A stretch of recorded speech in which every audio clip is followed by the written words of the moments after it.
موضوعنا اليوم من أخطر الظواهر المجتمعية، وضرره متعد على الفرد والمجتمع، ومظاهره جالبة لسخط الله على الفرد والمجتمع.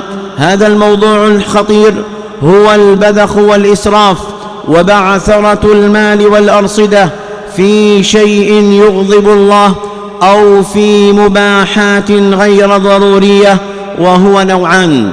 النوع الأول إسراف في النفقة والإنفاق، وهو التبذير المنهي عنه ومجاوزة الحد حتى في الصدقة المشروعة. قال تعالى: وآت ذا القربى حقه والمسكين وابن السبيل ولا تبذر تبذيرا إن المبذرين كانوا إخوان الشياطين وكان الشيطان لربه كفورا. وقال عز وجل: وآتوا حقه يوم حصاده ولا تسرفوا إنه لا يحب المسرفين. وقال النبي صلى الله عليه وسلم لمن أراد الصدقة عموما أو الوقف لينتفع به في الدار الآخرة: الثلث، والثلث كثير، لأن تذر ورثتك أغنياء خير من أن تذرهم عالة يتكففون الناس. رواه البخاري. والنوع الثاني الإسراف في الاستهلاك في الأكل والشرب وضروريات الحياة ومباحاتها، مع أن الله قد أباح لعباده الطيبات والحلال من المأكل والمشرب، لكنه نهاهم عن الإسراف وتجاوز الحد لما في ذلك من الضرر عليهم في أبدانهم ودينهم ودنياهم. قال تعالى: وكلوا واشربوا ولا تسرفوا إنه لا يحب المسرفين. وقال عز وجل عن عباد الرحمن الذين عدد صفاتهم: والذين إذا أنفقوا لم يسرفوا ولم يقتروا وكان بين ذلك قواما. وقال تعالى: ولا تجعل يدك مغلولة إلى عنقك ولا تبسطها كل البسط فتقعد ملوما محسورا. وقال صلى الله عليه وسلم: ما ابن آدم وعاء شرا من بطنه، بحسب ابن آدم أكلات يقمن صلبه، فإن كان لا محالة فثلث لطعامه وثلث لشرابه وثلث لنفسه. رواه الترمذي. أيها المسلمون، لقد نظم الشرع الحكيم أمور الناس كلها، وجاء بما فيه مصلحتهم، وأحل لهم الطيبات وحرم عليهم الخبائث، وأباح لهم التمتع بالحياة وملذاتها، لكن دون إفراط أو نسيان لحقوق الله والعباد.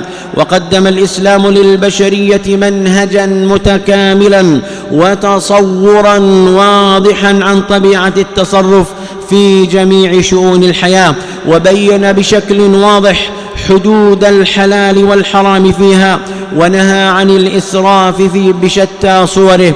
وإن أبشع صور الإسراف عندما يكون في معصية الله والتعدي على حدود الله، فهو محرم بالإجماع. وأما الإنفاق في المباحات فيجب الالتزام بالعدل والاستقامة والتوسط فيها، حتى لا يتحول الإنفاق على المأكل والمشرب والملبس إلى البذخ والتفاخر والتعالي على الناس. أيها المسلمون، ومن صور الإسراف أن تقام الولائم العظيمة ويدعى إليها الأغنياء ويحرم منها الفقراء، وقد يكون ما يلقى منها في الفضلات يشبع خلقا كثيرا من أهل الحاجة.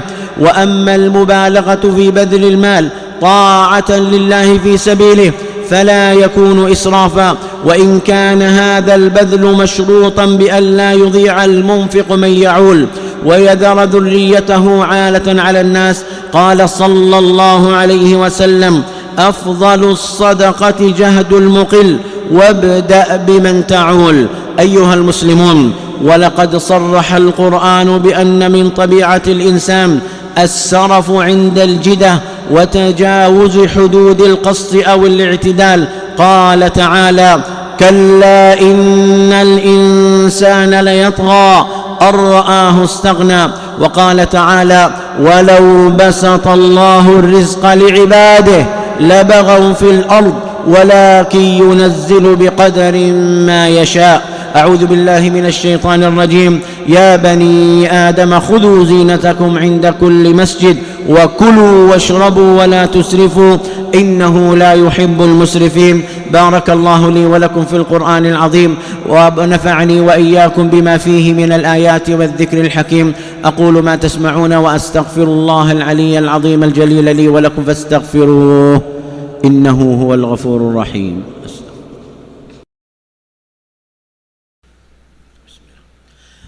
الحمد لله وكفى والصلاة على النبي المصطفى وآله ومن اقتفى وبعد. فيا أيها المسلمون ولنعلم أن المسلم متوسط القصد في أموره كلها، لا إفراط ولا تفريط، لا غلو ولا مجافاة، لا إسراف ولا تقدير، لأنه ينطلق في ذلك من تعاليم الإسلام التي تأمره بالاعتدال والتوازن والاقتصاد في جميع الأمور، وتنهاه عن الإسراف والتبذير ومجاوزة الحد. أيها المسلمون، إن حفظ المال فيه حفظ للدين والعرض والشرف، وإن الشريعة لم تحرم اكتساب الأموال ونمائها والتزود منها، بل حثت على ذلك، ولكنها نهت عن الطرق المحرمة في كسب المال وإنفاقه. ومن الطرق المحرمة في إنفاق المال الإسراف وإهدار المال بغير حق. وقد ورد في الحديث: إن الله يرضى لكم ثلاثا ويسخط ثلاثا: يرضى لكم أن تعبدوه ولا تشركوا به شيئا، وأن تعتصموا بحبل الله جميعا، وأن تناصحوا من ولاه الله أمركم.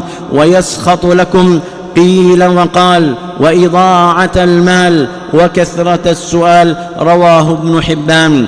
أيها المسلمون، وإن مظاهر الهياط في المجتمع كفيلة بنزول الفقر والجوع والضيقة والفاقة والديون ونقص الأموال والثمرات. ألا فاتقوا الله في مجتمعكم وفي بلادكم وأهليكم.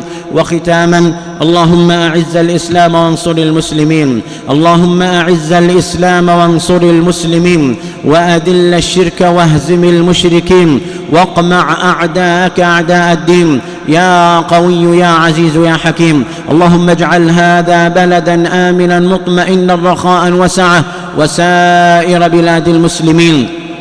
اللهم أصلح إمامنا إمام المسلمين واكلأه برعايتك، وارزقه البطانة الصالحة الناصحة التي تدله على الحق المبين برحمتك يا أرحم الراحمين.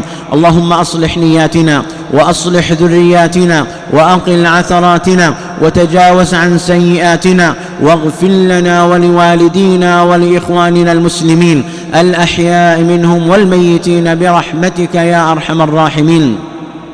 اللهم اغفر لنا ذنوبنا وإسرافنا في أمرنا، وثبت أقدامنا وانصرنا على القوم الكافرين. اللهم أنت الله لا إله إلا أنت الغني ونحن الفقراء إليك. اللهم أغثنا غيثا مغيثا هنيئا مريئا سحا غدقا مجللا عاما نافعا تصيب به العباد والبلاد. اللهم افتح علينا بركات السماء وأخرج لنا بركات الأرض. اللهم واجعله بلاغا للحاضر والباد. اللهم سقيا رحمة، اللهم سقيا رحمة، اللهم سقيا رحمة، لا سقيا عذاب ولا نقمة يا أرحم الراحمين يا رب العالمين. اللهم انشر رحمتك على البلاد والعباد برحمتك يا أرحم الراحمين. ربنا آتنا في الدنيا حسنة وفي الآخرة حسنة وقنا عذاب النار. وصلى الله وسلم وبارك على نبينا محمد.